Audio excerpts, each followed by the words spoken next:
All right, boys, we got a huge episode. This one is one of my personal favorites, Cole Bennett. You guys have been asking for this for a while. Me and Cole have been going back and forth for like a year now about doing this. It got pretty deep, and just fucking learning from Cole and listening to him, even for me, it's very inspiring to hear all the shit he's done. Also, before we get into this pod, Happy Dad is now officially available in Illinois. We're here in fucking Champaign, Illinois right now. We're going to ISU. We're hitting the whole state, Chicago, of course. If you guys want to find Happy Dad, we're in 16, 17 states now. If you guys want to find it, go to happydad.com/find. Pop in your fucking zip code and bang, you'll find a store that has Happy Dad. We're in some of the biggest chains in the country too, and we're only growing. Happy Dad is fucking killing it. Thanks to you guys. It's not fucking easy to start an alcohol celebrity brand. A lot of them have failed. You guys know who they are. We've called them out before. We won't call them out again. But yeah, grab a Happy Dad. Tag us on Happy Dad Instagram. We're reposting a ton of you guys. Cole Bennett pod, Fire pod. Let's get into it.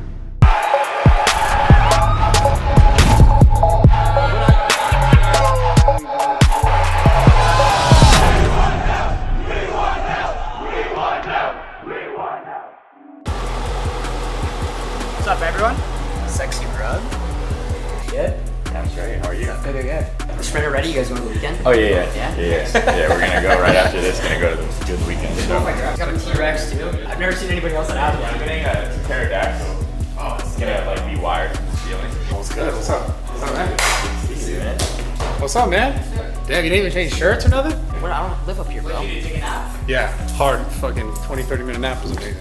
All right, we got the man Cole Bennett. We've been talking about doing this for a while, right? Long time. We've been going back and forth for like a few months, maybe like a year or something. But we wanted to have you on for a while because we just like, you know, being in the business world and entertainment and stuff. It's just like it's cool to sit down with someone like you who's just like really built like such an incredible like business and just your whole production company with Lyrical Lemonade. It's inspiring for us too. So it's sick Thank you that so much. we're in your house, right? Yes, this is The mine. Raptor. Yep. That's dope, man. So Is what's this? Go ahead. Yeah, where did it all start? Like, when were you first like, man, I want to make videos. I want to be in this world. Well, I grew up loving hip hop music, and then as I got into high school, I found the cinema and film, and I was like, how do I, blend these two passions together? And I took my mom's camera. That can you hear me? Okay, right here. I took my mom's camera that she would like her photo camera that she would use to take like family photos, and and it had a video setting on it, and I had one of my friends make a song. I was like, oh, you make a song and I'll do a music video for it. And we recorded the song in my garage on GarageBand, and I did a music video for it, and I had so much fun, and I kept doing more. And then What age did you start though? 16. 16. What'd you edit it on the first video? iMovie. iMovie. Oh Yeah. shit. Yeah. Oh, Yeah. No Windows Movie Maker ever. No. Strictly you've been on the Apple. Been on Apple. Nice. Yeah. That's dope. What, And what then- year was that? I started Lyrical Lemonade in 2013 when I was 17 years old, but I started shooting videos for fun a year or two before that. I believe it was 2012. And you're from Chicago? Yeah, but this was in Plano, so about an hour outside Chicago, and I've lived in Chicago for the past 9 years. Yeah, I saw you came up on Chief Keef. Yeah. Yeah, favorite album, Finally Rich. Yeah, Yeah, I love Finally Rich. So did you like the drill rap, like the hard stuff, or? I loved it. Yeah. Loved it. Yeah, and I shot drill videos for a while too. So I love drill scene. Yeah. Chicago rap scene's crazy. yeah. But what got you into it though? Why were you like, you wanted to do it? You just I just loved it. I don't know. I looked at the Chicago music scene as a world of its own, and there's so much untouched talent and just undiscovered talent, and I was like, I want to be a part of this, and I want to just keep exploring it. And I don't know. It was Yeah. a passion. Was- when I did don't know you how know to you were describe good it. at like it? When did you know you were good at making videos? I still, every day I'm like, am I? I'm trying to get better, but I think the moment I noticed that it was something and things were working is when I started to show people it, and they were actually impressed. When you first show someone something, Yeah. and like your friends, they'll be nice to you, and when I noticed like a real compliment on my work, and like I noticed a true reaction, that was when I was like, okay, this is something that I might be skilled at. How long were you doing it before you got that real compliment? I don't know, probably like 3-4 years. I mean, I don't know. Damn. I'm sure I got compliments before that felt real.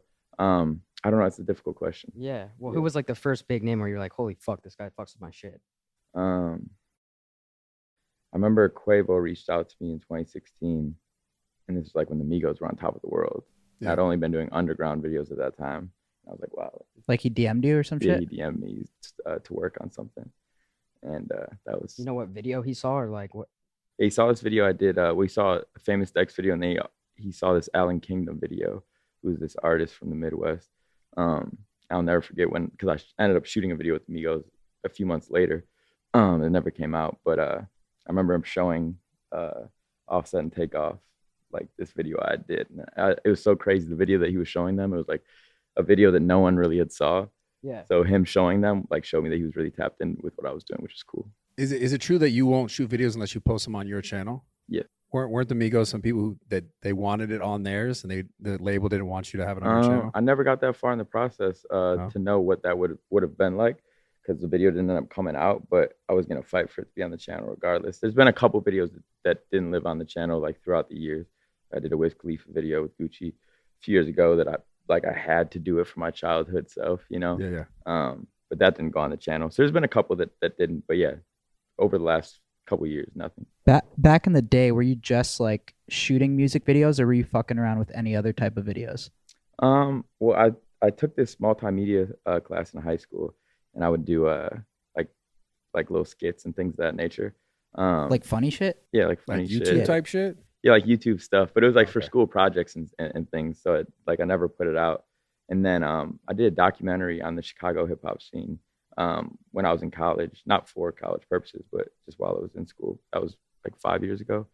I did a short film like 6 years ago. So I've definitely explored in different areas, and I want to get into like more long form narrative But music stuff. videos is that thing that just like kind of popped for you like back Yeah, in the that's, day too, that's right? what worked. Yeah, 'Cause I know I did that too. Like the pranks thing was like just what kind of worked for us, but Yeah. like we were shooting all sorts of shit, like serious shit. exactly. So that's cool that you You did gotta, that. you gotta tell people too, because I watched something that you did on the famous Dex, like the whole story. Mhm. It wasn't like Oh, he yeah. gave you one night to do a whole video and that was like your test or some shit. Yeah, the first video I did with Dex, we shot it, and he was like, "Let's drop it the next day." And I remember being so excited to shoot this video because I just knew it was going to be a really special moment. And he's like, "Let's put it out tomorrow." And I remember staying up all night and editing this video, and I actually had class the next morning, an editing class, funny enough, and I missed it, and I got the video done. But yeah, there's definitely a lot of crazy turnaround times. So you went to like film school? I studied digital cinema at DePaul University for a semester. And you dropped out? Yeah. What was it like in film school? Like what'd you think of it? Um, I went to like film school too. Really? Yeah. That's really cool. I I dropped enjoyed out it. after semester two, actually. Yeah, What'd you think of it? I enjoyed it. I just thought that the way that things were being taught, and like the structure that was built, and the standard that they were setting for like film and like how to become a director. Like, I remember there was a screenwriting class I was in, and the professor had said something along the lines of, it takes you like 9 to 10 years to become a director, and you have to go through all these different. You got to start as like the audio guy, then work your way you gotta up. be as a PA, and I think there's a lot of truth to that too. But it didn't feel like my story, and I just didn't want to be in a class and be fed things that just I didn't really, that didn't pertain to me. It seems so interesting to me because it's like it's a thing that's about creativity, right? So it's Mhm. like, how could you go to school to learn how to like technically be creative when it's Yeah. I understand like there's certain things you need to know how to like operate and do. Right. But beyond that, as far as like making something amazing that someone goes, wow, that's really unique and different and new. Yeah.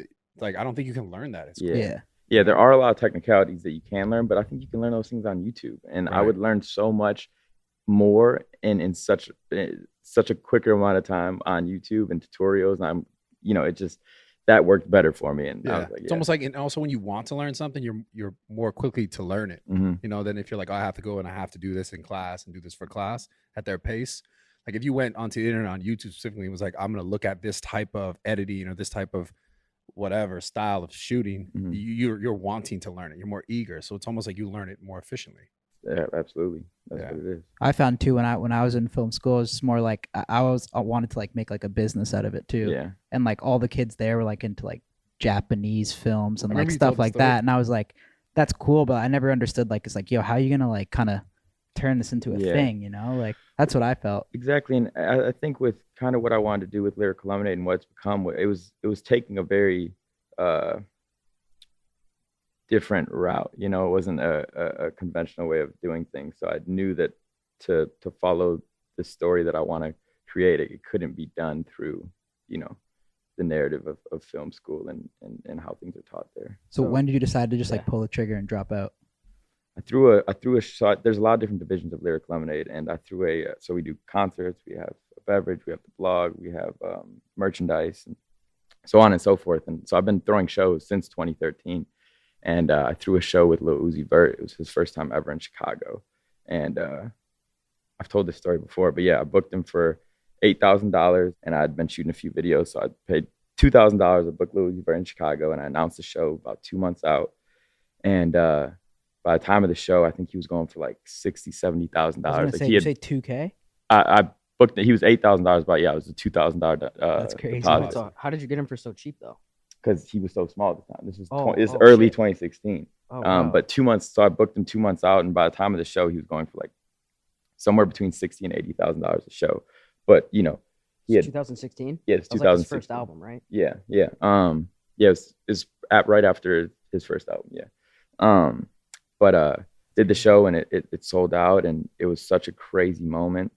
And I remember like being at school, and like I'm in class and I'm hearing kids talking about like the show, and they'd have no idea that like I'm the one throwing the show, but I'm hearing people talk about it, and it was such a moment. And when that happened, I was like, I don't know if school is, you know, what I want to do right now. And I remember I made a list of goals that I wanted to accomplish, and if I could accomplish them in like a 6 to 10 month period, then I wouldn't go back to school. And if I couldn't accomplish it, then I would. And I remember I blew them out of the water, and I never looked back. So what do you focus on after that? Because that's like the promotional side, right? Mm-hmm. So were you like, all right, I got to start bringing artists, or then were you still doing the production, like editing, all that? Yeah, everything. What came after Uzi? What came after Uzi? Well, actually, after Uzi, I was like, wow, shows can really be, you know, my bread and butter. I have a lot of fun with it. It's a big part of Lyrical Lemonade. I threw the Lyrical Lemonade Summer Bash, which was indoor show that now is the festival, which is the Summer Smash. But first year I did it was right after the Uzi show, and I remember I lost $9,000, and I was about to go like in debt, like I didn't have any money, and I was about to work construction, and it was like a wake up call for me. I was like, okay, it's not always gonna be like this crazy moment. You got to really think about things, and you have to approach it in a certain way. But yeah, I don't know. There's so many. Wait, what do you mean you're almost about to work construction? Like I had it all set up. Like I was about to work a construction job because I had no way to like make this money back. and this was after the This is Uzi after the concert? Uzi shows. After I dropped out and everything. Did you lose the 9K in blackjack, or like? No, I lost the. There's the joke. Wait, what? This is That a was- terrible joke. that was a bad Wait, I joke. didn't Really get it. I ass. lost that, Honestly, bro. I'm fucking embarrassed. I zoned out for a second. Oh. Okay, that hurt. Like, Wait, how did you lose the That was 9K? the worst Holy joke. fuck. Got it. Yo, I gotta. No, we're cutting I that. That's gotta- fine. I gotta. Yo, that fucked Wait, me that up, was that dude. bad? Please. Yeah, that was terrible. Oh, I've lost dog. 9K before like that. So fuck Okay, you. but like that was just poor timing. Okay. Anyways, just shut up for a second. I got a good wait. question. But how right? did you lose the 9,000? On the show. Bro, Like the that show was didn't so do. bad. The show didn't do well. Who's the artist? Please leave that. I don't want to say the artist's name just because. Okay. Yo, I got a question for But you you. could go back and dig it up. if you Fuck want. Steiny right now. Real important. Was that really that bad? Yeah, it was terrible. Shut up. Yo, That was so timestamp bad, that. We're bro. cutting that. really, for sure. really though. You had you. I dead ass, dude. I don't usually. I'm not that bad with the joke. No, you're It's good. fine. That was like a 0 out of 10 joke. Yeah, it was horrible. You have like obviously you're obviously super fucking creative. Obviously a very smart guy. How did you have the foresight when you found someone like Uzi? You got him before he blew up essentially, Mhm. and also like didn't you have one of Juice WRLD's like biggest Mhm. things? Wasn't it Lucid Dreams? Yeah. And like that was like a big moment I think for him. Like how did you have foresight on like what's popping, like what's gonna blow? You know, what people are gonna like. I mean, everything I do is really just like what me and my friends are into. And, you know, Uzi, I just was really into Uzi. And I remember before I did the Uzi show, I was about to do Uzi or Cardi, Playboy Cardi at the time. I ended up doing a Cardi show later on. But I was just really into Uzi's music. And I was like, this is the artist that I want to book. And it wasn't like I was trying to like craft this, you know, I'm catching this artist early or anything. I just was into him. And the time I happened to book him, I think that was just like luck working on my end. I don't want to take too much credit for like seeing Uzi as like this this thing that was going to blow up over the course of 2 months just happened that way. But in terms of like music videos and artists that I've gotten the pleasure to work with, someone like Juice you mentioned, that came from a phone call.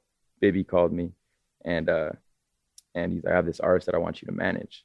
And I said, manage? Like, I don't manage artists. He's like, well, I think that like this could be the artist you manage. And he sent me Juice's music. And this is before anyone had known who Juice was. And the first song he sent me was All Girls Are the Same and Lucid Dreams. What did you think when you heard that song? Wow. I remember exactly where I was. I was in New York. I was in my hotel room. And I was like, oh, this is incredible. And I just called him back. I was like, I'm not really interested in managing anyone, but I would love to do his first music video.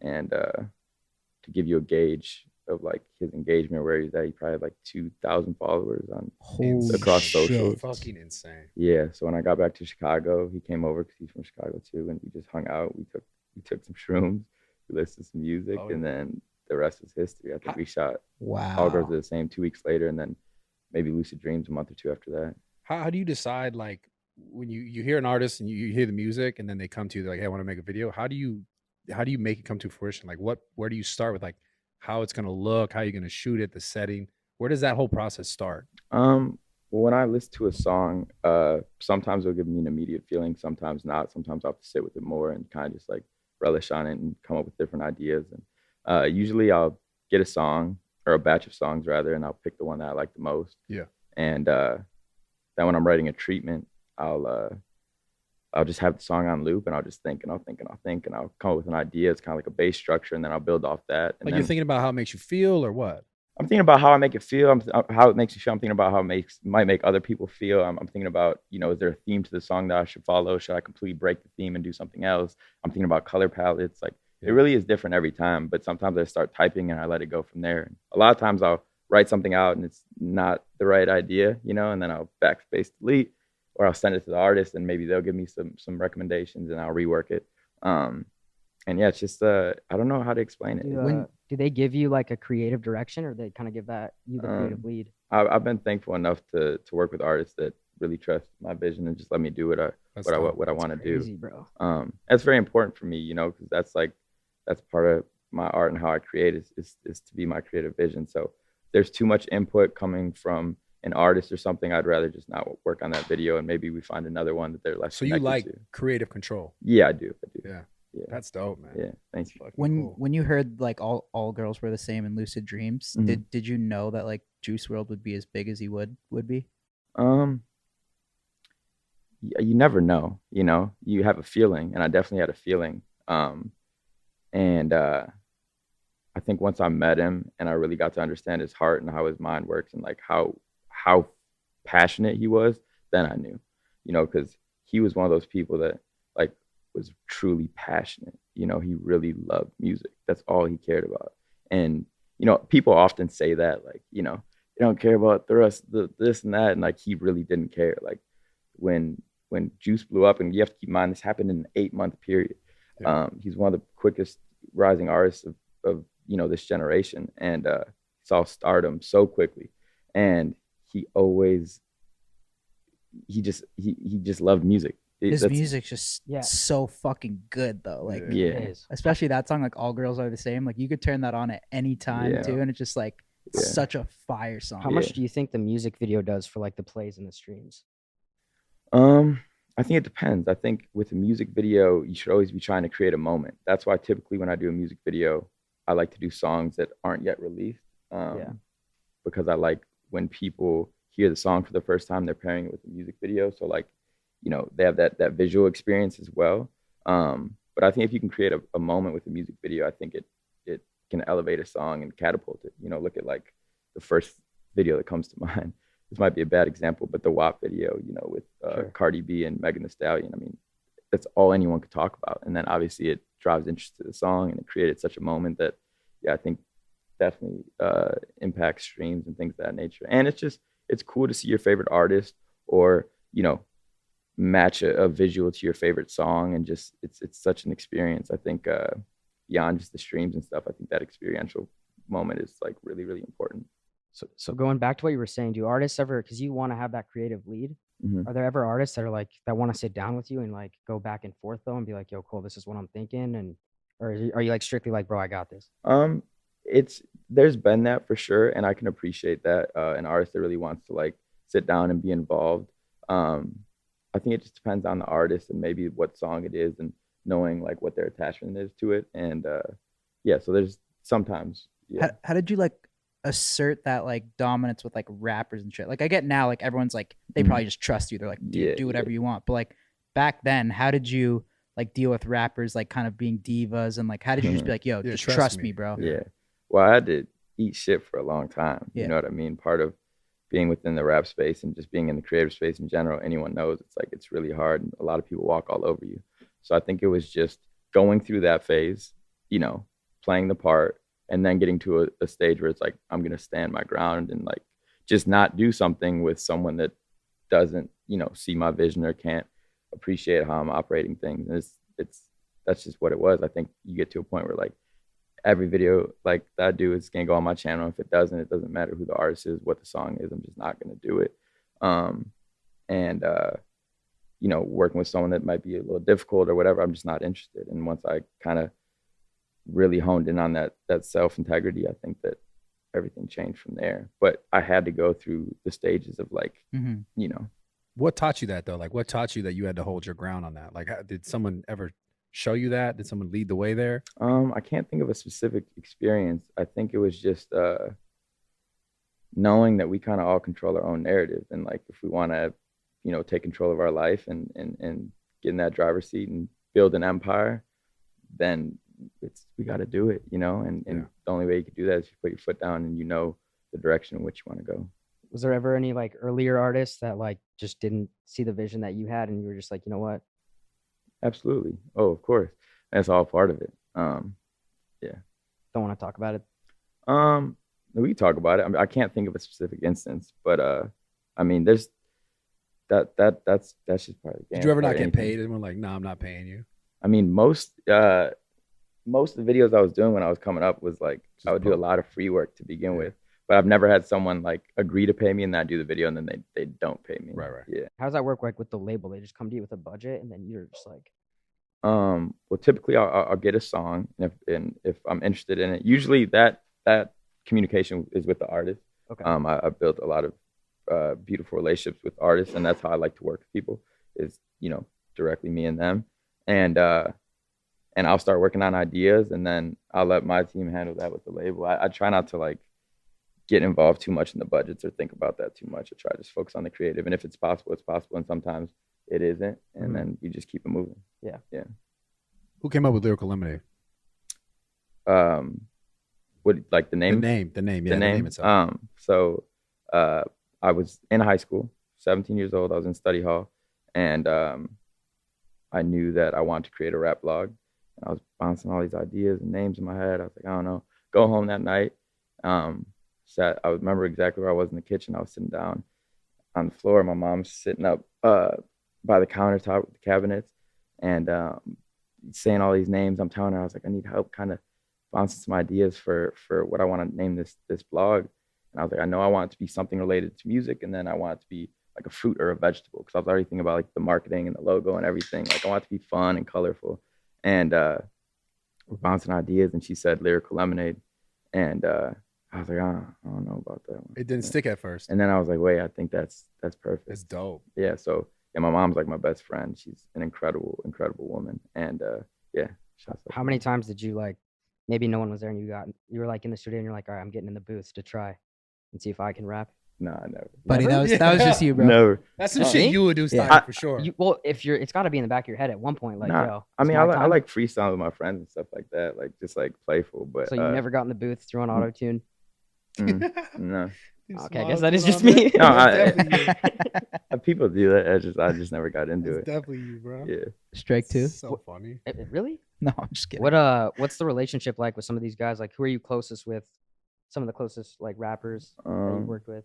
I'd say, I mean, I have a lot of really, really close friends within the music space, but like who do I keep closest in contact with, like on a regular basis, every day, talk to? Probably Dirk. Dirk is like one of my closer friends within the music business side of things. And we have so many ideas beyond music. Like we're starting this this property management company together. We're looking at land, and we're just trying to think of ways that we can, take care of our family for the years to come. Yeah, he came on the show. Yeah, I like saw that. a few months ago. What other projects do you work on outside of music? There's a lot of things that I'm kind of stepping into and exploring that excite me. We're working on, oh wow, there's so many things. I don't know. I'm getting into land and stuff, so we're working on different experiences and retreat lands and stuff like that. We just got land in Joshua Tree with my buddy Thomas. Retreat stuff for like all sorts of things for like recovering addicts and for musicians to go and record music and all sorts of things like that. I have an idea. I'm conceptualizing a theme park, so I've kind of been just diving deeper into what that looks like. It's like a 10-year plan. I want to get into movies, so I'm working on more like long form narrative stuff, and yeah, it's just a world of things that I want to step into, but it's just day by day, step by step. What do you spend most of your time doing during the day? Like writing ideas, writing concepts? I write a lot of ideas, but they kind of just come to you as they come, and some are more exciting than others, and you expand on those more when they come. But yeah, I write a lot, and I don't know. Yeah, I write a lot. Is Lucid Dreams the most streamed? It's the most viewed Lyrical Lemonade video. I think it's like almost at 1 billion. I think it's like 830 million. Yeah. Makes sense. Yeah. But how crazy is that when you see that shit? Like insane. What's it at? 800. Wow. 830 million or something. Yeah. Yeah, it's crazy. I still don't think I've fully processed, the Juice thing, him becoming that type of superstar and those type of numbers and everything and how it all started. It still hasn't hit me. So yeah, I see that and I'm just, it's really What cool. other ones did you do for Juice? Bandit? I did I don't know, right around 10 videos in total with Juice. I did a lot of videos with Juice, but I did the one with him and Eminem. That was god. Yeah, Godzilla, but right? that was after that was after he had passed. Tell us that story of how the Godzilla video came Yeah. about. That was actually really crazy. I get a call that Eminem wants me to do this music video, and I'll never forget. I got the call at nighttime, and then I was like, I'm gonna write it as soon as I wake up. I went to bed. I woke up at 7 a.m. and I had turned in the treatment by 10 a.m. And so you had 3 hours? I didn't have 3 hours. I just wrote it. Did it. I just Okay. happened to write it Yeah. in 3 hours, but it was like an essay, man. It was like 6 to 8 pages. There's no photos. I just wrote it all out and I sent it over and hopped on the phone with him, and he loved everything about it. And I remember the one thing, because I had wrote in the treatment that Mike Tyson knocks him out, but I was like, if we can't get Mike Tyson, then maybe we get like, I don't know, like Hulk Hogan. I was just like throwing other names in there. He's like, no, we got to get Mike Tyson. So I was like, okay, now I got to figure out how to get Mike Tyson. But we figured it out, and I'll never forget when I got to set that day. It was just the most unreal feeling. It's crazy. Eminem got there. He was first on set. He was there for 14 hours, 2 days in a row. Second day, at the beginning of the day, I got word that Dr. Dre was going to be there if I wanted to put him in the video. So I had to find a way to get Dr. Dre in there. We already had a scene of Eminem getting knocked out by Mike Tyson and then going to the hospital. So I was like, Dr. Dre as the doctor. It just worked out perfectly. Nice. But being in that room, giving direction to Eminem, Dr. Dre, and Mike Tyson was such a surreal feeling. Were you nervous directing them? Does it ever get nervous directing those type of superstars? That's the one thing it doesn't. When you're in that moment, I'm so in mode that it feels good. It's empowering. It's exciting. Like I'm excited to lead, and I'm never nervous in those moments. I think maybe sometimes leading up to it, or even sometimes after, I'm like, what just happened? But never in the moment. What's your role on on set, on a set like that? What do you do when you walk on set? When I walk on set, there's a lot of moving parts. The bigger production, something like that, and to sum it up, it's really just to get the vision across, and with the idea I had. So it's a lot of communication with a lot of different people, and it's just leading. I think that's the best way to put it. It's just leading. How did that role evolve over time, from back in the day to now? What your roles were on set? Well, when I started, I mean, up until just a few years ago, it was just me and a camera, and then maybe like my friend holding a light, like out of frame, wiggling it. Oh, shit. And so, and now it's gotten to a point where, just 2 days ago, we were on a crazy set and there's so many moving parts. And it was just, I don't know. I think it evolved, and I think I just became more of a storyteller. I think it came from just me like being a kid with the camera into me becoming a storyteller and a leader, and really finding a way to express my vision. That would be the best way I'd put it. Was there any people like you coming up in the game, in the business, that you really looked towards as like inspirations to get to where you are, where you wanted to be, or how you wanted to be? I mean, I look at people like iconic people within the space.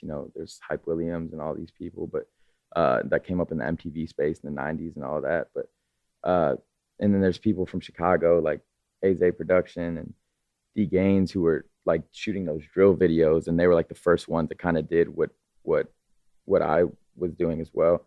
And that's the closest there is to what I was doing. But yeah. Have you done any like the drill, like in Atlanta or anything like that? Like low production and shit. Chicago videos, yeah. I used to go around and shoot like Chicago drill videos. Those ones are the best, bro. You recently shot like something. You just love that all shit. iPhone, right? Where it's just like all the boys, like the day ones in the hood, just Well, like at the camera. I remember one time I was shooting. That's your dream to be there. I was shooting this video on. God, dude, hold on. Look this. Why is that so funny? Yo. No, I'm sorry. What? You're doing great. You're doing great. I don't feel that way. I gotta be honest. You're doing amazing. Reel it When the in. guys from over there are talking shit, then it's like I'm in my head. Dude, you got this, dude. I believe in you. I got you. Dude. Fuck, I'm man. gonna have to give this guy a whole therapy session after now. Yeah, fuck. Dude, what do you think you had the most fun doing to this point? The most fun that I've ever had. I don't know. I think just getting out there and going. I love being on set. It's just such an exhilarating feeling. I don't know how else to say it. It's Have you ever had to shred someone on set, like put them in their place? Have you ever had like a Steiny saying dumbass jokes? No, I pretty much everything has been pretty cool. I remember when I worked with Kanye on I did the mixed personalities video for YNW Melly, and Kanye's on the song. And I remember we had me and Kanye were in communication up until the video because he was very involved in the process. And he calls me while we're on set, and we had just laid out 8,000 square feet of turf. Because like turf was like a big part of the video. He's like, yo, like I'm not gonna be able to make it today. He was like, let's shoot it in like 3 days, like my part in like 3 days in Calabasas. Man. He's like, could you bring everything to Calabasas? I was like, we just like spent like a whole day rigging all these lights and laying out this turf. And I was like, yeah, we can make it happen though. And so we bring all the turf to Calabasas, and we Where was the shoot at currently? it was right by the airport, somewhere like Inglewood or something. And so we shot out the Melly scenes, and then he had to go to Florida. He had to turn himself in for something that unrelated to what he's in there for now. And he had to like, I don't know, serve a month or something. And so I shoot the Kanye scenes 3 days later, and we lay out all this turf and everything. We don't even shoot any of the scenes on the turf. Like he didn't want to shoot any of the scenes on the turf. He only wanted to shoot, initially I shot him on this white backdrop. And he was like, oh, is that good enough? And I was like, I need at least one more shot. And I was like, there's this plexiglass scene that we were shooting through, and I'd rigged up this turf above him. He shot that as well. Everything was cool. And then the night before the video came out, keep in mind, Melly's locked up at the time. So like he's trusting that I'm following the initial vision that I brought to him, what we had talked about. And there's a strong color palette within the video. It's blue and green. And Kanye hits me the night it's supposed to drop, the night before. And he's like, yo, let's make the video black and white. Oh.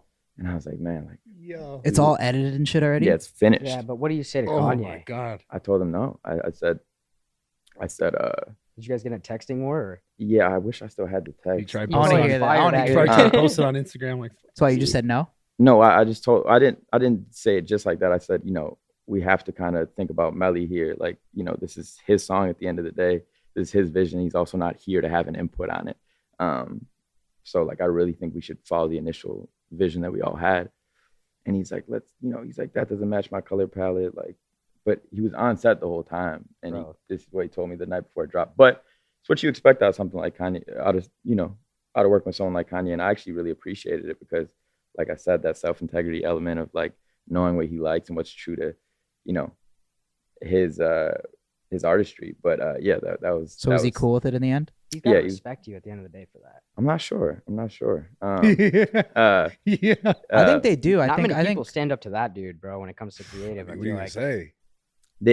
if you guys go watch that video, if you watch Mixed Personalities and then imagine it in black and white, it's not right. It just didn't feel right. were you like trying to explain it to him and he just was like fading it, or Yeah, he I don't know, he was upset. You know, he said my color palette is very important to me. what about after it came out? Did he say like, you know what, that turned out okay? Yo, I love it. Um, So funny. color palette war. yeah, it was a color palette war. You're like, son of a.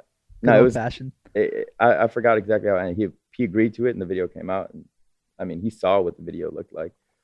Did he ever say afterwards, like, yo, it was dope though? That's what I just asked. Like, he liked the video. Like, Yeah. I remember him, and I would send him cuts leading up to it. Like, He posted all the swipe ups in black and white. Yeah, he Promote put the a video. filter over Right. it. He's like, yeah, this shit bang like this though. Yeah, no, but That's some Kanye. Were you like laughing at all because you're in a texting war with Kanye West, or were you just like, bro, like this I guy's was gotta I was upset. okay. Because the color palette that we had for the video was very important to me, and I think he was upset as well. It wasn't like aggressive.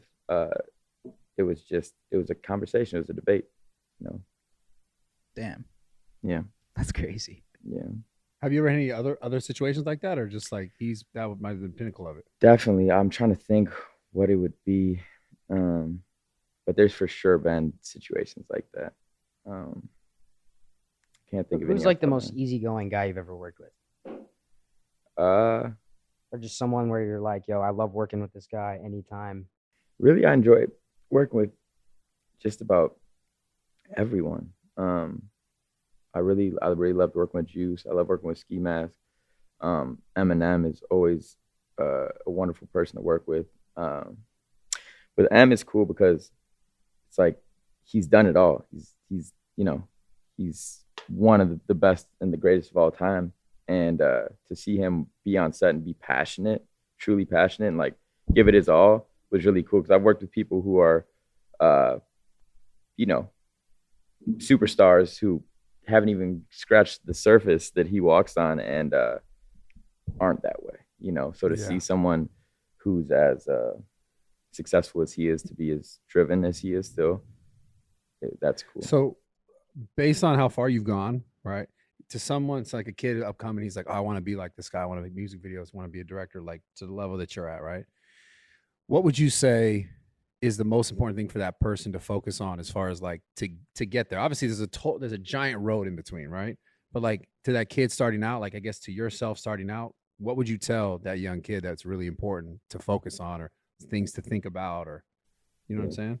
I'd say make sure you love it. That's like first and foremost. I think a lot of people see things and think that they would be into it because they see The money, the shit. yeah, you know, all the things around it, or maybe it looks cool once you reach a point of success. But first of all, make sure you love it. Make sure it's something you're passionate about. And then I think it's important to dream big, but I also think it's important to be realistic.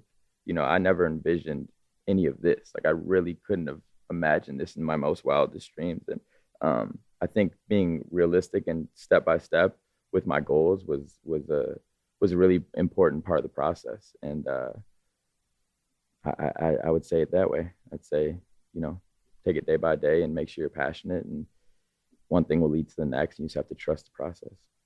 A big moment recently was a few months ago was the Bieber video. Mm. How did that come about? The Bieber video came about.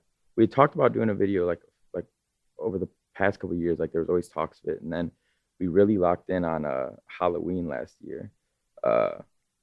It's a funny story, actually.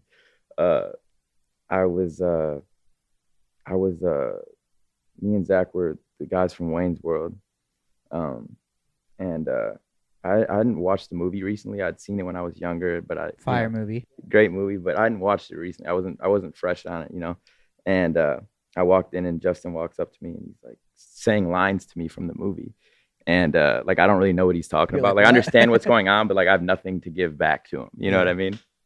And so I was keeping moving, and then I go to the bathroom, and he was in the bathroom, and I see him in the bathroom, and then he's like, "You know who I am?" It was a Ryan Reynolds movie.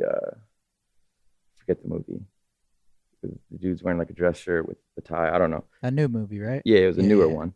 Anyway, and he's like, "Have you seen this movie?" And I had watched that movie recently, but once again, like wasn't too fresh on it. Like and he's starting to say the lines and like same type of thing. Like I just don't have anything for him like back in that conversation.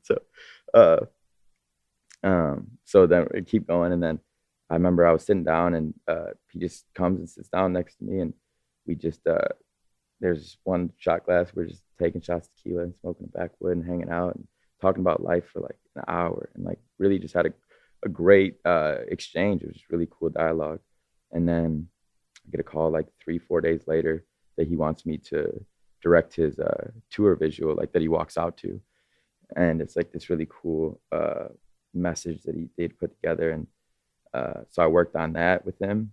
And I remember right after the first shot, he pulls me aside. He's like, "What's like your schedule for the next month? Like we got way more work to do." And then from there, we did the music video and just built a really, really special friendship. Damn, that's dope. Yeah. So how many employees do you have now?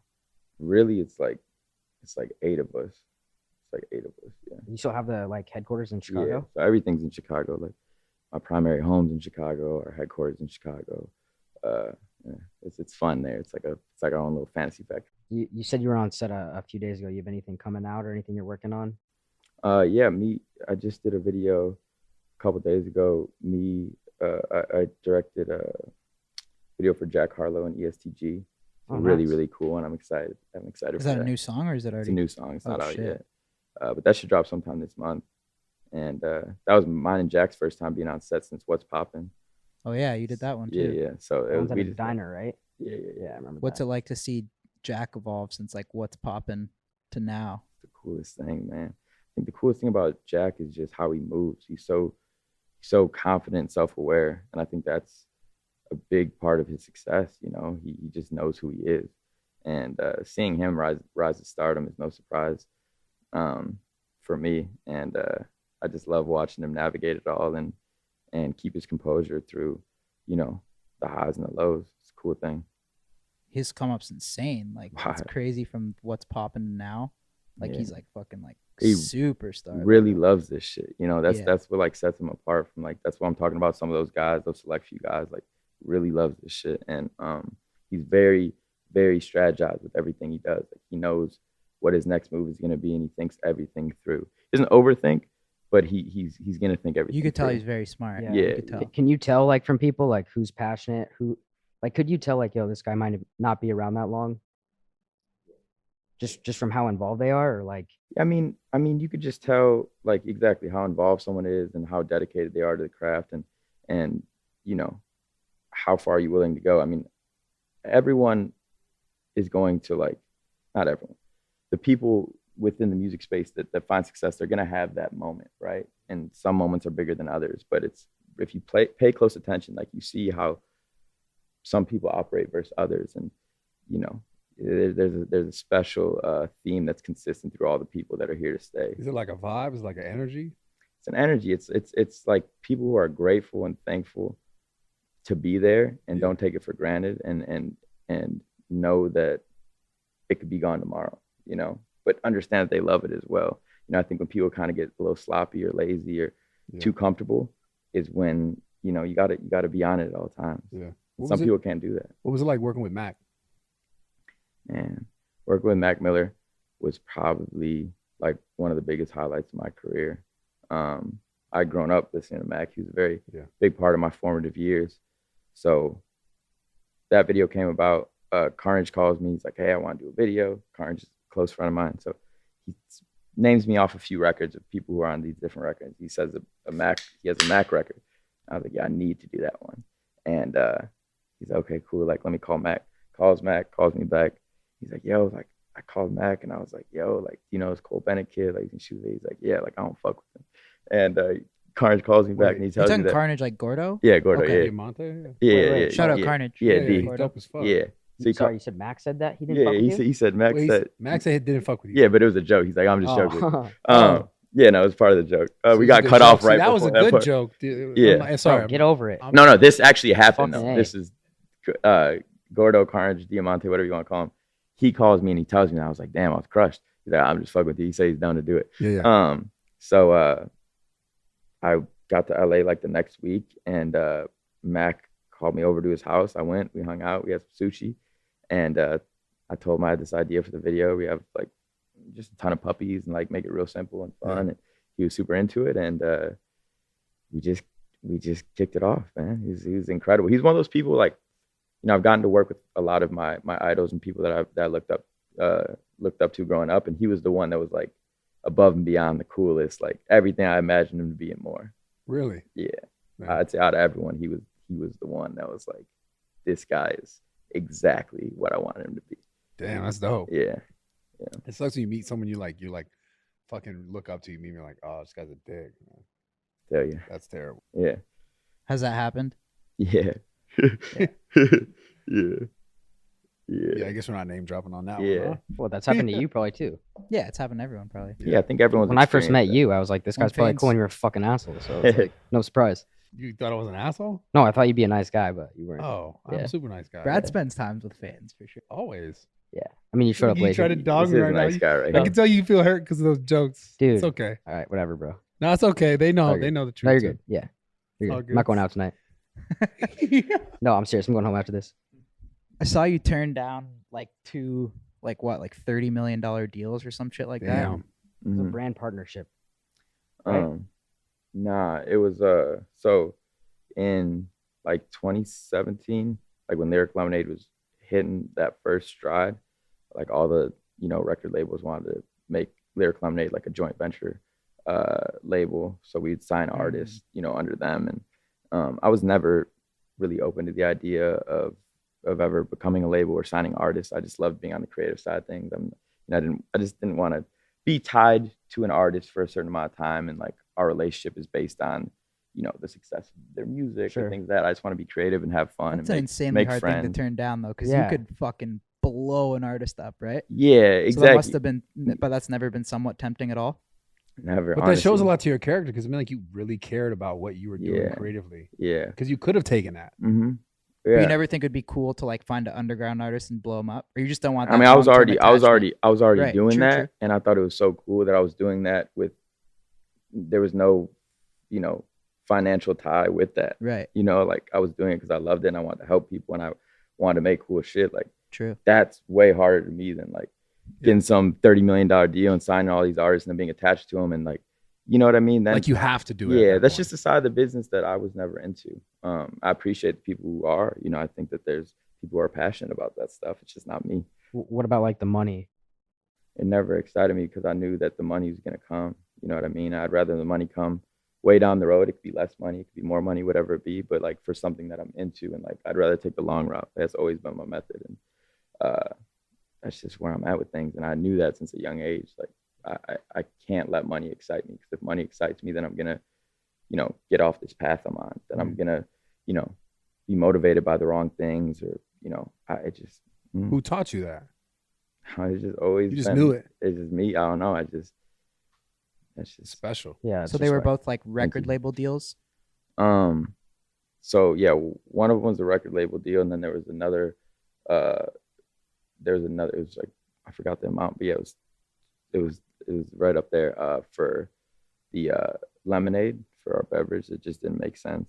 So yeah, one was the beverage, one was the record label. But there was a lot of record label offers that came in, but that one was the highest one. What's it like being in like the drinks business? Because I guess we're in it too with Happy Dad. Yeah, you guys are fucking killing it, by the way. It's fun. I Congratulations. guess it's different because alcohol. There's so many rules too. Mhm.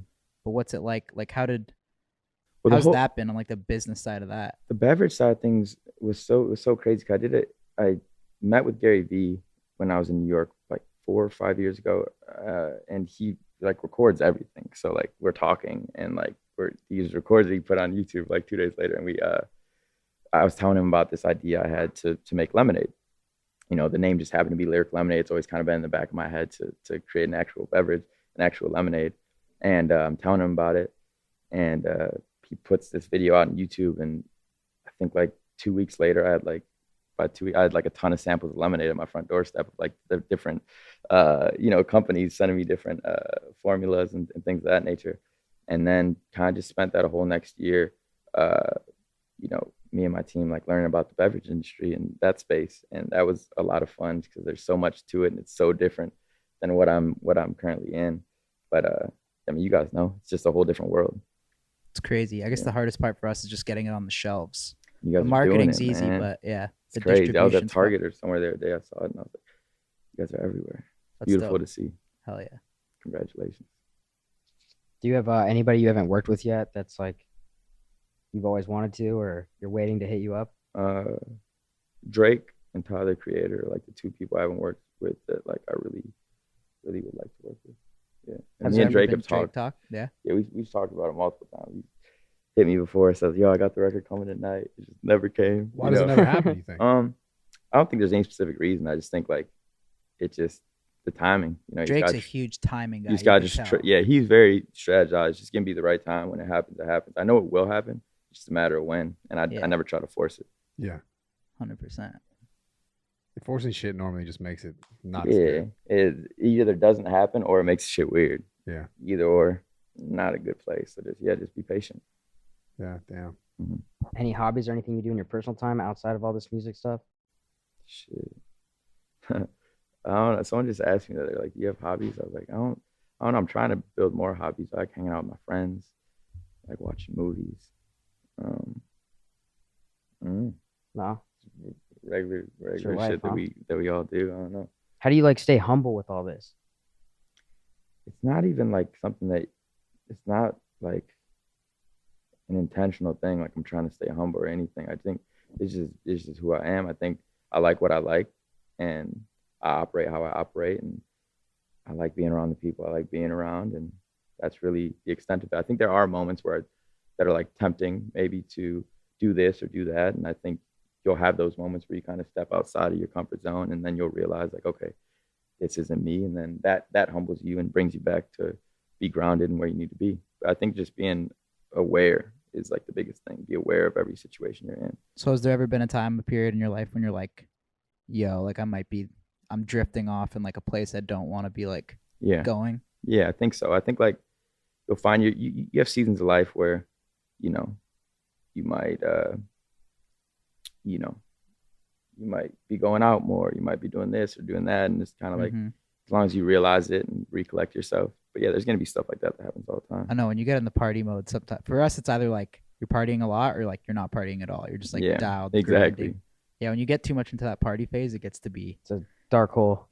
Exactly. But it's fun to have fun. I think we need to normalize having fun. I think a lot of people within the business space, they're like, you can't have fun, you can't do this, and like I think it's a balance, but I think people should definitely enjoy themselves. Clowns in here. What's up? Because you got all Yeah, these what's clown good with shit these here? two guys? What's going on here, dude? How did you like? What's up with these two? I like what's them. happening. Yeah, I fuck with clowns. Really? Why? I don't know. I think it's funny because clowns were created to like bring kids like joy and laughter and like be at parties and shit. And like it's over the time, it's like become the exact opposite. Now they're like these kind of creepy, terrifying, creepy creatures. I think that's hilarious. And I don't know. I enjoy clowns. I love the colors on them. I love how.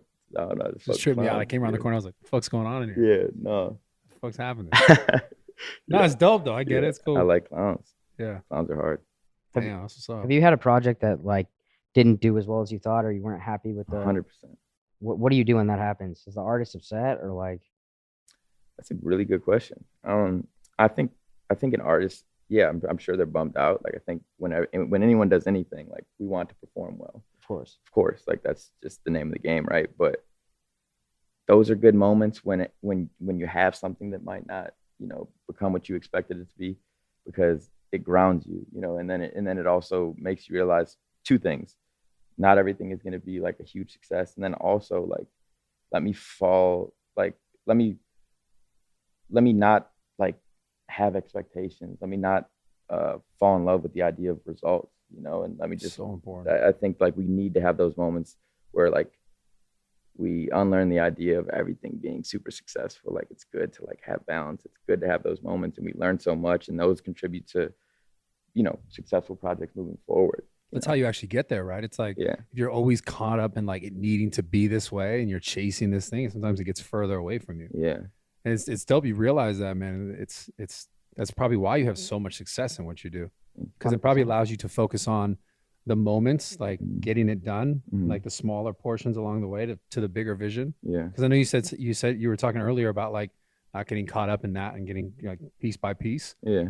And that's definitely why you have your success. It's cleared. It shows. Thanks. It's really cool though. Well, when you have something that Appreciate it. streams hundreds of million and then like something doesn't do as well, then it's like it gets you back to square one. You're like, I gotta get motivated again, right? Yeah, it just reminds you that not everything is going to be the biggest thing. Yeah. You know, I think everyone goes through that. We have to realize that there's going to be moments that are incredibly like successful, and whether you're measuring that by views or whatever it may be, ticket sales, anything, those are special, but they're not. It's not always going to be like that. And when they do come, you appreciate it even more when you've had those lower moments. What was the like a video that you did where you were just surprised that took off like crazy and you were like, whoa, I did not expect that?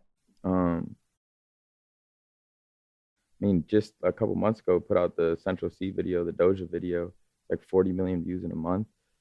I mean, I don't think we expected that. That's crazy, bro. Yeah. How about the opposite? One that you thought was gonna blow and it just tanked, or not tanked, but like didn't do as well as you thought. I can't put my finger on a particular one, but I think that's more of like when you're working with maybe like a big artist and it just doesn't perform that well. I think that's always sometimes like a little bit surprising because it could be a superstar and it just shows you that people are gonna like what they're gonna like. And sometimes they True. don't like the shit, so that's part of it. What's a dream project that you have? Anything that you haven't done like outside of music, or you want to direct like a short film, something crazy? So actually, here's the story. Well, I want to get into like movies. That's like my Like goal. directing a movie? Yeah, directing movies, like feature film. That'll be sick. And earlier this year, I get a meeting, or I get a call. I go, my manager stats this meeting, and it's early in the morning. I sit down, and we take meetings. Like I'm used to meetings, but I'm a little bit tired. I don't know exactly which one I'm walking into. I don't know what, I wasn't told or briefed on what I'm walking into. And I sit down in this room of people, and this man looks at me and he's like, "Your life's about to change." I was like, "What a crazy thing to say." And he, the people around him were like, "We've been having our eye on you for like the last year, and we want you to direct this, the such and such, a really big movie, like one of the biggest movie franchises of all time. We want you to direct this movie." And it was a $300 million budget movie, and I couldn't even believe what I was hearing, and I was like, it is about to change forever. Like, this is what I've been working for. This is the next chapter. This is my story, and this is how it's getting told. And I really couldn't believe it. And we're getting into it. We're conceptualizing ideas, we're really getting into it, talking about all sorts of stuff, character development, color palettes, everything. And we go through this for a month, maybe 2 months, and really anticipating everything. And then I get a call.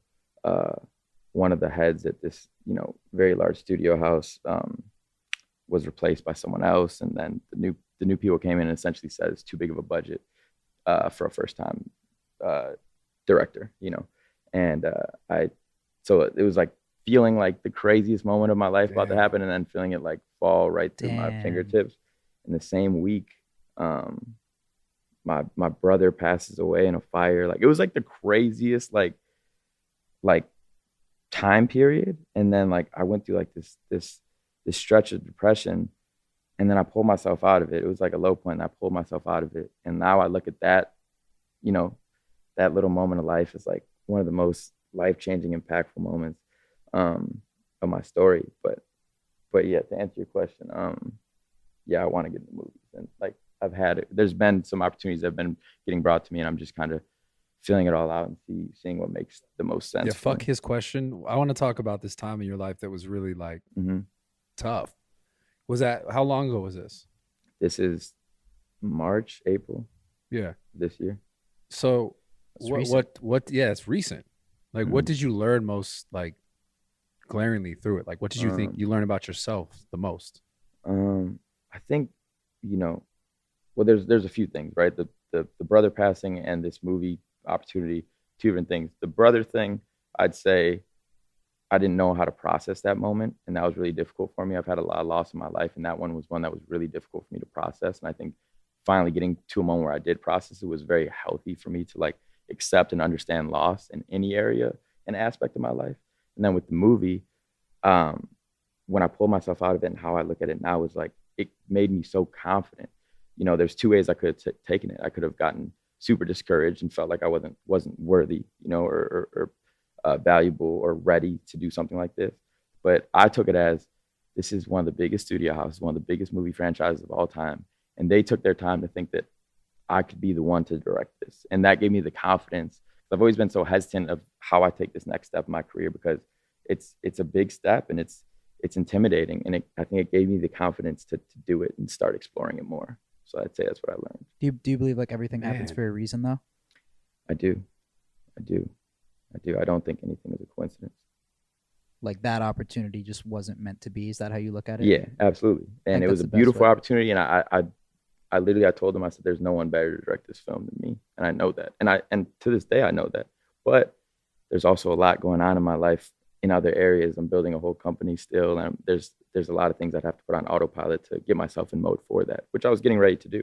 But it just wasn't the right time. Maybe we just weren't ready for it. It's just like the world just it just wasn't the right probably time. In a few years, you'll look back and be like, fuck, you know what? If I did do that, Yeah. it might have not been the right time. I'm sure when I look at, 10 years from now or 20 years from now, when I'm kind of looking back at my timeline of things, I'll think, what would life have been like if I did do that movie at that point in my life? I think that's happened to me too. Like sometimes you look back at like in the moment, you're like, fuck, I can't believe this happened. And then you look back like 3 years, like in the future, you look back, you're like, holy shit, if I did that, it would have been fucking garbage. Mm-hmm. Like, thank God I didn't do that. Right. You seem to be like super like introspective, like looking inward.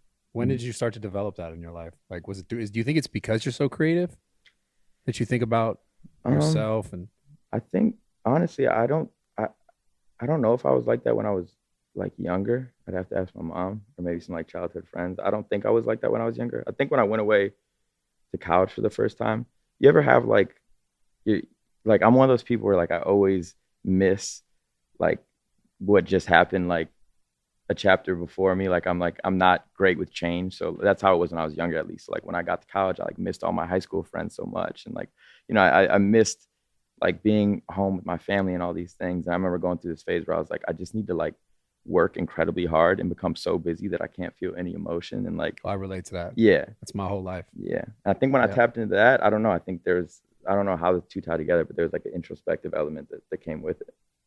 Yeah. I think that would be it. Do you think you have a hard time sometimes balancing like the rest of your life, like personal relationships and? Yeah, of course. It's all. Yes, but I make a very strong effort to,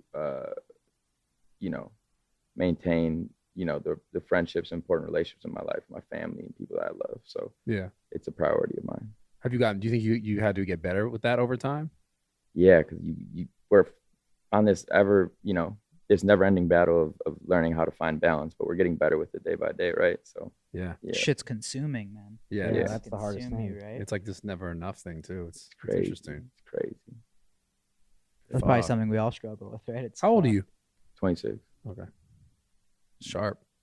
I think a sharp guy. Goddamn. What about doing like a documentary type thing? Like, did you watch Lil Baby's thing? Did you watch Lil Baby's? I've been meaning to watch the Lil Baby shit. I think documentaries are great, and I think documentaries are only gonna get more popular. I think I'm going through a little phase where I enjoy documentaries more than movies right now. I gotta tell you, it's nothing like a good doc night. No. Yeah, you learn some shit. It seems like almost every rapper has a camera on them now, like a vlog camera on them at all times. Yeah, you're funny as fuck. So I'm sorry. No, I asked a really good question. If we go back to that. Oh yeah, no, go for it. Yeah, run that. I'm gonna re-ask it. This is the first of the whole podcast. Make up for the blackjack joke. Please run it. Yo, let's hear it. We're gonna cut this, but I'm just gonna tell you that was the dumbest thing I've ever said. I was like, we're not cutting. We're not cutting. Yes, I think you we are, need bro. I never asked to We're cut not, shit, bro. We're Cut that definitely one not. thing. You're not cutting. No, I think we need it. That was a golden moment. Yeah. Cole, Just like you said, you got to go through shit. Well, wait. I said, what's your vision? Does it stay in or is it? I think it stays in. Yeah. There you go. Yeah. It's what is I don't it? even, bro. I don't even know why I fucking If that doesn't said stay that. in, Cole wants to scrap the whole pod. I was just thinking about losses, and I gamble, and I was just like, what the fuck? But no, 9K just sounds like a number that you'd lose on blackjack. Yeah, well, I did. So I think the vision is it's staying. I know how that feels. So go ahead, continue. I was just saying, it seems like every rapper now, like, even I'll see in stories, like if you saw Lil Baby gifted Harden 250K, all these rappers just have vlog cameras. So it seems like everyone wants to have that documentary. Bro, it's crazy. I think it's very important. When I went to Diddy invited me over for dinner a couple months ago, Oh shit, yeah, I saw that. and yeah, it was really really cool. How'd you see that? I saw it on his IG. Yeah, I posted a photo on Oh Instagram. shit. But he told me, he gave me a piece of advice. He said, because everything was recorded, there's a camera at all times, and he told me, he's like, I've been documenting everything in my life since 1992 or whatever it was. He's like, I have footage of everything, and he's like, make sure that you bring a camera everywhere. It's important to document your life and to be able to look back on these moments and maybe be able to one day share these moments with other people and they can draw inspiration from it or whatever it may be. And yeah. Do you have like a behind the scenes from any of like previous videos you've done or? Yeah, I just started doing behind the scenes on all of my videos like 2 years ago. But like there's BTS footage like randomly of videos in the past. I think there's actually a little bit of footage from the Lucid Dreams behind the scenes. I need to What's the retrieve Yeah, that. your stuff would be crazy, bro. What's Yeah. the best like music doc of all time? You think? Bro, I don't know. There's so many good ones in different. Have you guys watched the Woodstock '99 documentary on Yeah, everybody talks about Netflix? that. I That got- shit is I- I'm great. gonna I have haven't to go seen with it yet. Never Say Never by Bieber. Like being straight up, like it's actually fire. I think I did watch that I'm actually. being.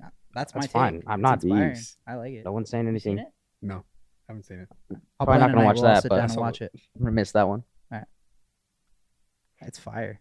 Have you ever watched like a music video or anything and been like, okay, that was cool, but I would have done this differently or anything? Yeah, I think our eyes always operate that way. I'm sure you guys probably watch like podcasts or you watch, you know, a workout video or you know what I'm Nice. saying, whatever it may be, and you're like, that dude's doing this wrong, or you know, this is incorrect, or For you know, sure. I could do this All the better. time. Yeah. Or sometimes like, yo, this is done really well. He's killing it. You know, this Yeah. Yeah. It's very accurate. yeah. Damn. You nailed that one. Yeah. Do you take the full send protein supplements? I do No, not. what he takes we don't offer I actually. do not. Yeah. Yeah, fire back at you. No. You said what I take is what? We don't. Nothing. I didn't say shit. Yeah. Okay. Yeah.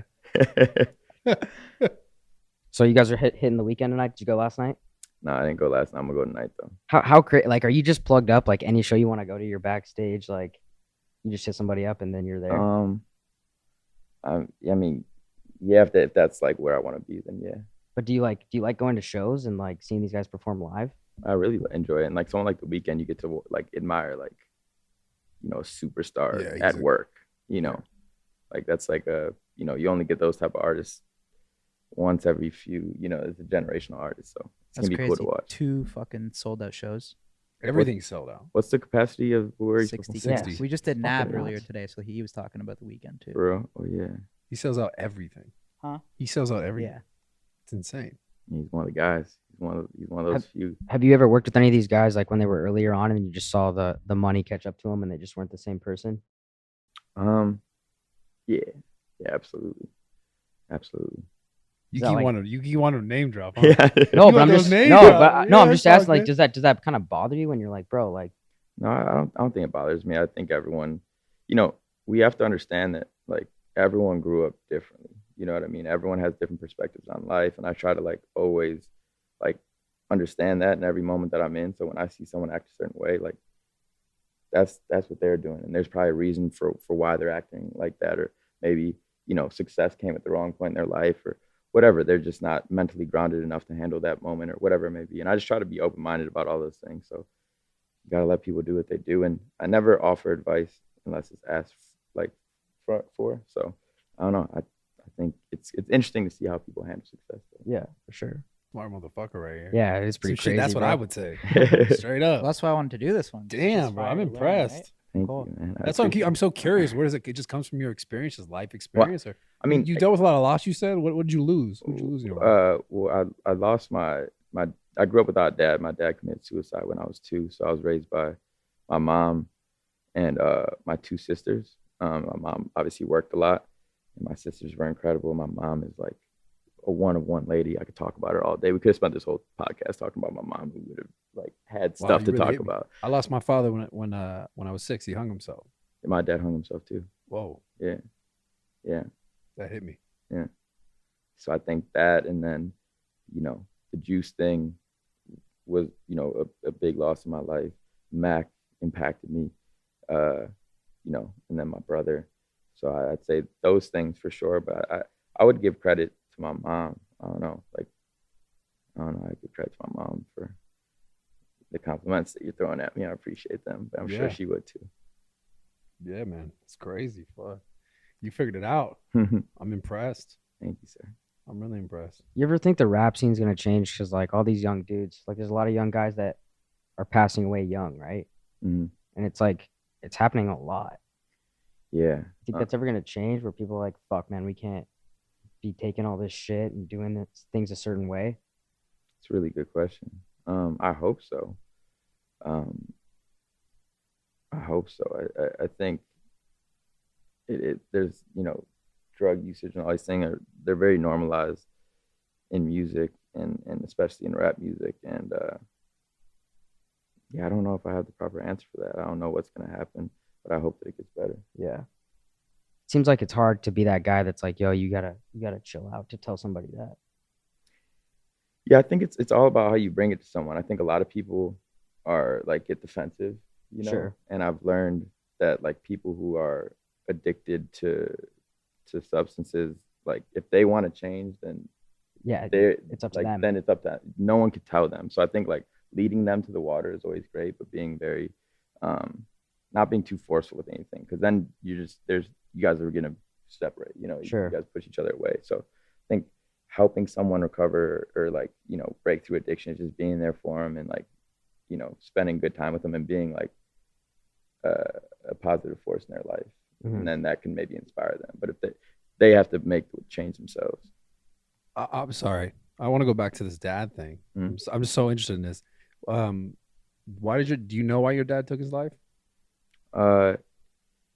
So there was a couple attempts prior to when he actually did it, and I think my theory that I've come up with for it that brings me peace is the idea of he knew how incredible my mother was, and I think that maybe he had some of his own issues of you know, like I don't know, that he was like uncomfortable. He was very I don't know if insecure is the proper word, but he like, the way my mom tells it at least, is like he didn't really want her to do many things, and like he kind of wanted to like be the man of the house and like try to provide, even though like he wasn't really bringing in much money and we were pretty poor. But he also didn't want my mom to work, because there's like this weird, I don't know what the proper word would be, but I think Power struggle. yeah, it was like a power struggle, I guess.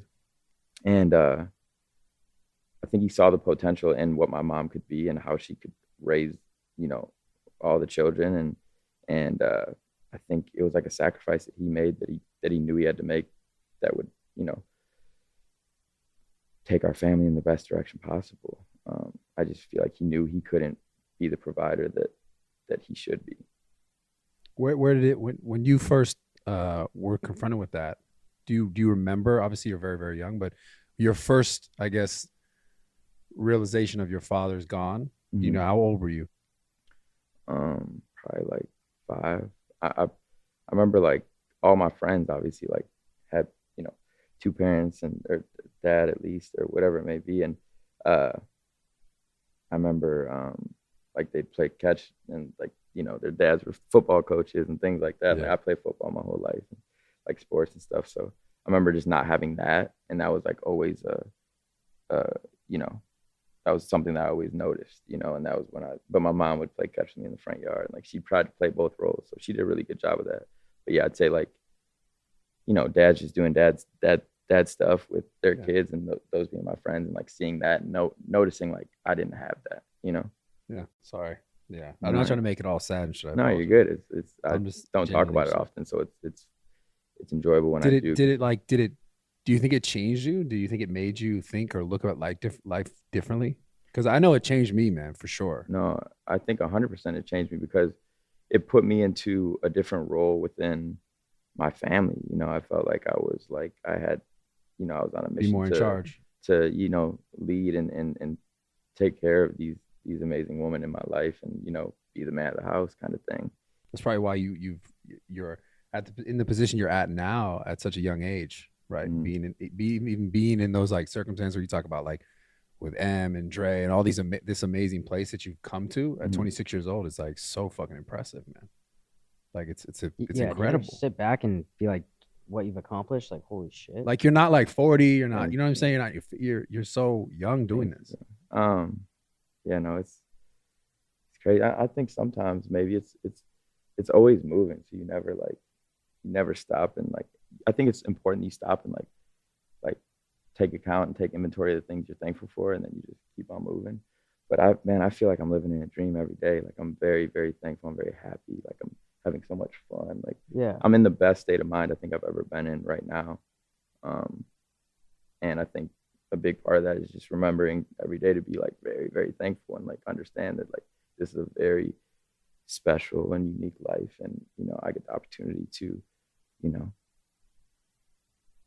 tell my story and there's people that trust me to tell theirs too. So I think that's key, that you just have, it seems like you have so much more that you want to achieve too. I feel like that's such a key thing, is to like, you're not like comfortable with where you are. Like you still have like the movies, the docs, like probably so much other shit that you're like the theme park. Like, so do you feel like you're not even like people will say like, yo, like, how do you feel? But you're like, yo, I'm not done. Yeah. Type shit, right? Well, I think we should never get comfortable. I think as soon as you start to get comfortable, it goes back to what we were saying about people who, you know, kind of mismanage their success. It's like, I think it's the best way to put it would be like they get comfortable. And I think if you can never get comfortable and you can always continue to have ideas and aspirations and ambitions, then, you know, then you'll always be disruptive. It's actually a good way to simplify it, right? Yeah, I mean, it's also how you learn the most, right? Because like if you're continuing to try to move forward and you're gonna fuck things up, and some things are gonna work, some things are gonna stick, and it's just like that's how you become the best version of yourself, and also the best version of like whatever you're trying to actually accomplish. Exactly. Right, because you fuck it up and you'll learn from it. Exactly, and like to go back to kind of what you were just saying too, like with what you guys got going on, like I look at it and it's just like it blows my mind, because like I watched you guys do like the pranks and stuff with you and like the college rooms and fucking around with people and going to the grocery store and stuff, and seeing what you guys have built it into is like really, really cool. And I think it's the same mindset of like never getting comfortable. It's like knowing that there's things in completely different industries that we can, you know, we can disrupt and we can have fun. Yeah, there's so many areas to have fun, and we just can't limit ourselves or box ourselves in. Like you guys is a fucking seltzer. Like you guys are pretty similar. Kind of like come up stories like. Yeah, 100%. I think believing in yourself, that's something I noticed too. Like you just say, yo, I'm going to go with my gut. And that's what it takes when you get to that point. Bro, self-integrity. Because people can always tell you what to do or give you opinions. But at the end of the day, if you trust yourself, and that's where you've gotten. Yeah, because people always think they're like, yo, this is it. Like, but it's kind of like, yo, like there's so much more to do. Like, you know, but there's so much more. And that's what makes it so exciting. Time and like, it's so exciting. But if you get comfortable, you're just like, that's it. That's when you start doing shit you're not supposed to be doing. You're like, you've achieved everything you want to achieve, and then it's like, you go down a bad path. That was amazing, man. Yeah. You got any more jokes? No, I'm tapped out. I mean, if there's any untold crazy stories you want to give us, a night out or something. I got a lot of crazy stories. Yeah, what's like you gotta have some shit where you were just like woke up the next morning, you're like, whoa. What's like a crazy like you must been to some crazy parties in LA, right? Yeah, I've seen a lot of stuff. What's like we've been at the same ones. Is there any crazy party LA story you could tell us that won't get you into trouble? That won't get me into trouble, I don't know. I feel like they all get you into trouble. Yeah, I don't know if I can tell don't say that. Yeah, I definitely don't get invited to the same ones you're going to, but they're probably pretty crazy. They're pretty crazy. So like we can all roll together tonight if you guys want. Us four. Oh, I thought it was just us three thing. Yeah, it's just like a us four thing. Yeah. Cool. So there's only 2 spots in the sprinter. Oh shit. Yeah. Cool. I'll follow. Yeah, you follow. I don't know, man. All right, we good? Yeah, I think so. That was awesome. What do you guys think? No, that was great, man. Bro, you're a legend. Thank you. You guys are legends. This is one of our most fire episodes. Let us know what you guys think in the comments. I think I really enjoyed that for real. Deep one. It's good to have Brad too on these ones. Shout out to Cole, man. Right? What's that? You're going to the weekend tonight? Yes, sir. Yeah, we're all going. It's gonna be lit. It's gonna be super lit. Oh, I can't wait. Oh yeah, bro. We appreciate it. Appreciate it. Let's go. Shout out to Cole. All right, man. Thank you. Yeah, that was fun. That was one of our best ones in a while. Thank you. Thank you guys. I was trying to understand. Like, No, I was, bro, I was thinking maybe it was a joke that I did. No. Like, Yo, I've lost 9K in the blackjack table, and that's what I meant to say, like some shit like that. I don't know. There's just no logic to it. No, there's not. Yeah. I don't usually do that, but I'm Yeah. sorry. When you're on set, do you ever like have like a brain fart and you're like, yo, what the fuck did I say? I'm not like, I don't think what you said was wrong. You know, it was funny. There's a tension here, though. With me and him? Yeah, it's a tension. I mean, he shows up late too. Let's get I don't know, that. it's a tension. He showed up late to the interview. You were texting me like, yo, bro, like I'm the guy. Show me the text. Okay, nah. All right, Show we're me good. the text. We're good. Show me the text. It don't exist. You pussy. Yeah, thank you. We got some big guests in the pipe. I told you one of them. Huge. That's massive. Big one. That'd be We got- big we as got fuck right We got another sneaky one too. Bleep it out. Really? Dropping Love. that.